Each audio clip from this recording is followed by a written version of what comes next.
In a recent podcast with Lex Fridman, the Anthropic CEO said that we as a society are running out of time for AI regulation. And I feel urgency. I really think we need to do something in 2025.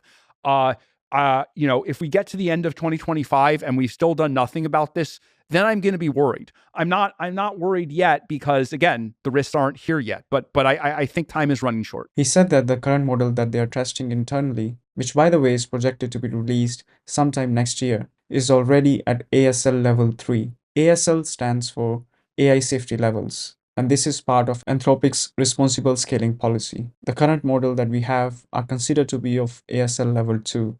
And ASL level 3 are models that pose significantly higher risk to the society. Listen to what he has to say about the safety level of the upcoming model. We are working actively to prepare ASL3 security measures as well as ASL3 deployment measures. I'm not going to go into detail, but we've made a lot of progress on both, and we're prepared to be, I think, ready quite soon.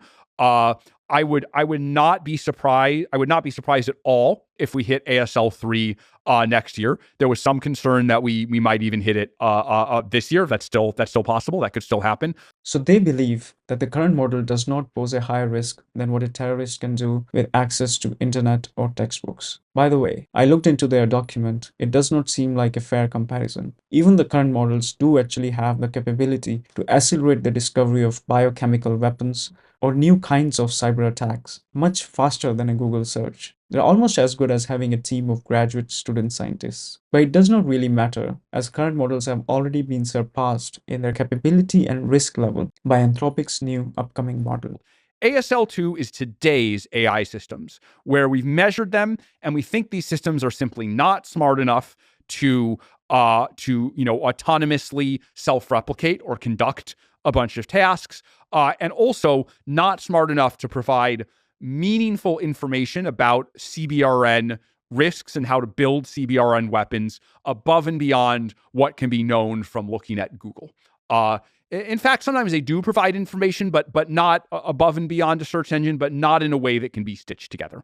Not in a way that kind of end to end is dangerous enough.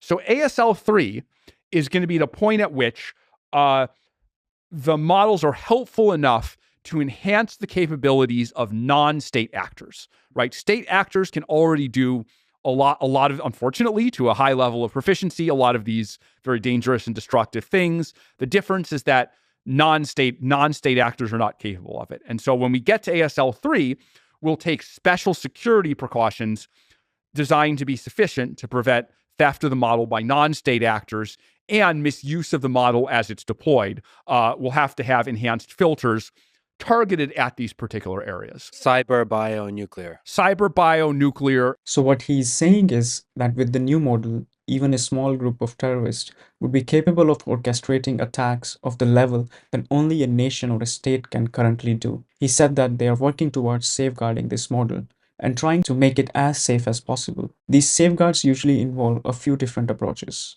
It involves post-training processes like RLHF, reinforcement learning with human feedback, constitutional AI, and similar techniques. These methods train the model to refuse most attempts to generate harmful content, but they are all known to be prone to jailbreak attacks, and they are not that effective. Another level involves monitoring the responses generated by their model for any extreme content. But with a big volume of users, it is not a practical approach. Even if good progress is made in these safeguarding techniques, none of it is going to be helpful if the weights of the model are somehow leaked or stolen by a third party. Access to model weights will allow anyone unconstrained access to the model's capabilities, enabling them to orchestrate cyber and biochemical attacks. So with stakes this high, any one company's internal policy is not going to suffice. As it has been said by many people working in AI repeatedly, an effective policy is needed at the national level, and it is needed soon.